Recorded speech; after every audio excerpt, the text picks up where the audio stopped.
Now it's about that time. Yeah, let's go. Performing live Saturday, May 6th at Running of the Chihuahuas 14. This is Hits 96 rising star, Olivia Lunny.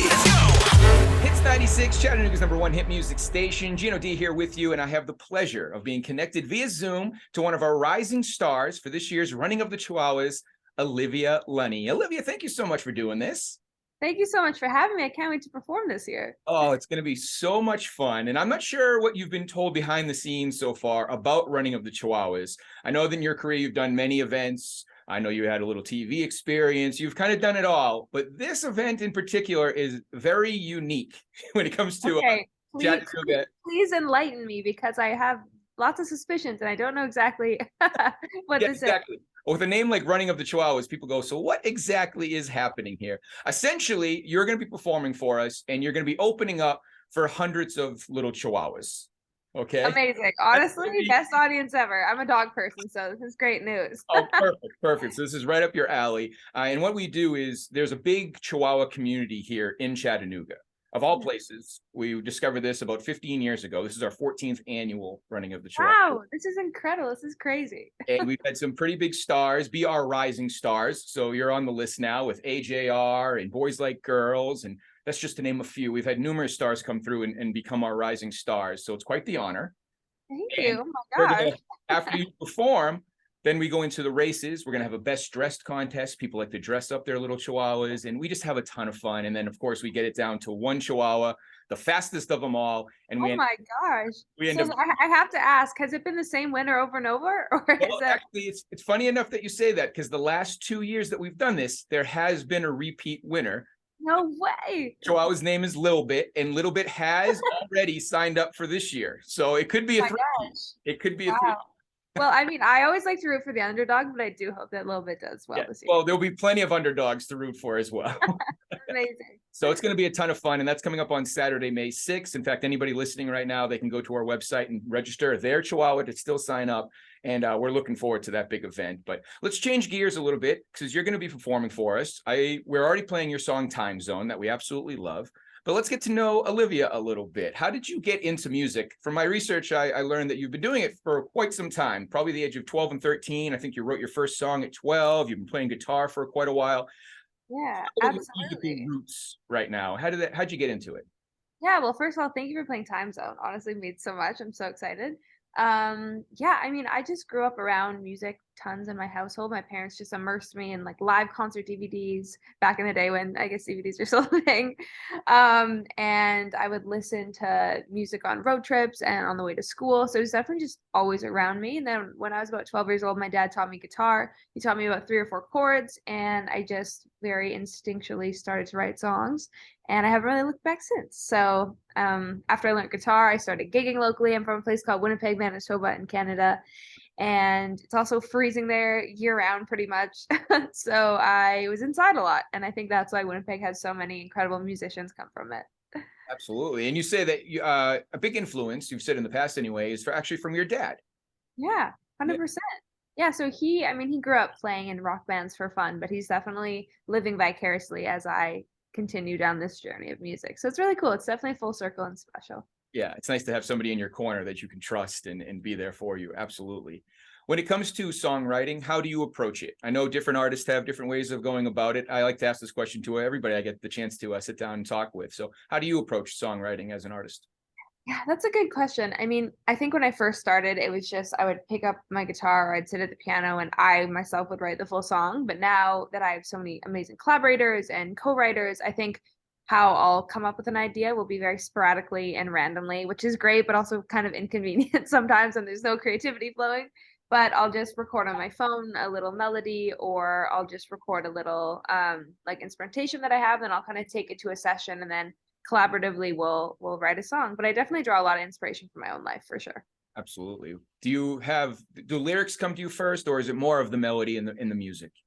Usually melody for me, but I do have Timezone, for example. I mean, we can get into that later, but how that song came about, I was just at a point in my life where there was so much going on that somehow involved time zones. I had just moved to Los Angeles. My dad was in India and we're juggling time zones. I just met these guys from Norway who I actually ended up writing the song with.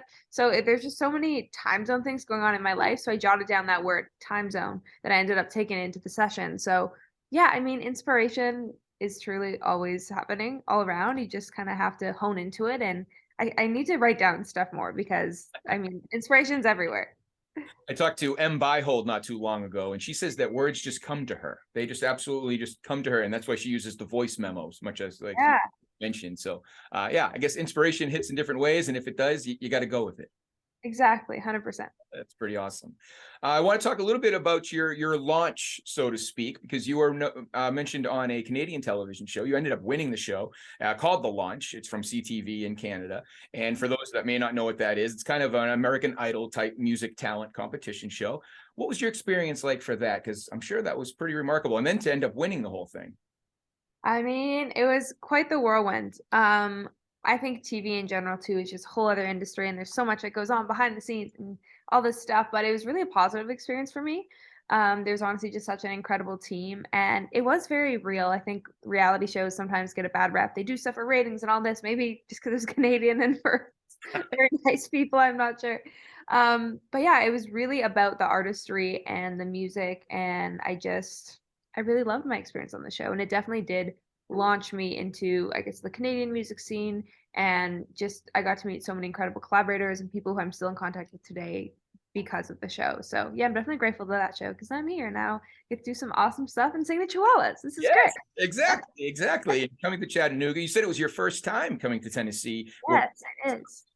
So that's an exciting place. We have such a warm community here. I'm actually from New England originally, so up from like the Boston, Massachusetts area. Oh, amazing. Yeah. And so that's where I'm from. And I've been down here for about 2 years now. This is only my second running of the Chihuahuas. It's a welcoming community. It's so cool. There's so much to do here. So hopefully, I know that you're a busy girl, but hopefully you'll be able to spend some time in our wonderful city as well and see the sights because there's quite a bit to see.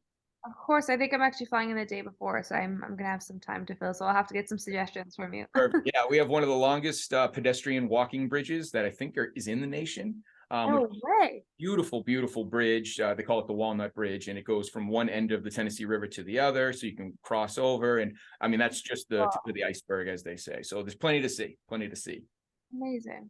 We're playing your song, Timezone, as we mentioned. Our audience is absolutely loving it. In fact, we just got some of our streaming numbers back, and your song, Timezone, is now inside the top 30 of the most streamed pop songs in Chattanooga. So our audience is there for you. We cannot wait. Incredible. Thank you, Chattanooga. This is the best news ever. We cannot wait for you to hit that stage and perform for us. When we hear the song Timezone, you touched on it a little bit. What should the audience know about that song? Where did it come from? The true inspiration of it all? Let's talk about that a little deeper. You know, I think Times is a pretty literal song lyrically. And I mean, the beautiful thing about music is that you can hear a song and you can adapt it to be and fit into your life how you want it to fit into your life. But I think for me, Time Zone is just about distance, and whether it's a relationship or whether it's your loved ones or whether it's, you know, hopping on an interview and I had to do the math today. I'm like, okay, I think I'm like 3 hours earlier than you are. And I think it was just a really relevant thing in my life at the time. And it continues to be, you know, touring and traveling. And I just wanted to make a fun song out of it. So it's a feel good song. It's a bit more upbeat than my other stuff, which I'm so excited about. It's, you know, playing a bit more on dance pop. And yeah, I hope people can just start blasting it going into summer and dance to it. Oh, I think they will. And like I said, here in Chattanooga, we got a little bit of a head start. Officially, the song comes out on the 14th. Also, a music video. I saw on your Instagram that you've done some behind the scenes shots and all of that. Let's talk about your music video experience. Another song that you have is called Wonderland, which has a really cool music video. How creative are you allowed to be in your music video? How much creative say do you have? You know, I would say I have full creative freedom, and I'm blessed with my team and my label that I get to kind of call the shots, and they work with me alongside me, which I'm so grateful for. I'm really excited though because I found Sam Levitin, and he's the director who did Wonderland and who also did Time Zone. And I think it's one thing to write a song, but to conceptualize this visual world is such a different talent. So I'm so grateful that him and I kind of connected for Wonderland, and I'm excited to have someone who knows how to interpret, I guess, my ideas into the visual form, because I'm the musical form, but then he's been killing it in that regard. Yeah, it's always, it must be interesting as an artist. I've talked about this in the past too, about different interpretations of different songs and how people can take them. And that's taking it on a whole nother level. I mean, obviously you have audience members that are singing along, and that song might mean something to you, to them it means something completely different. But then to see it in a visual aspect, it must be kind of very cool to live and almost surreal.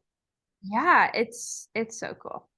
I'm very excited for everyone to see the music video. We had so much fun shooting it. So Yes. And we'll be happy to share that too. Once it does come out, it will be on our website, and we'll continue to play Timezone and all the songs and tell everybody all about you, which was really cool.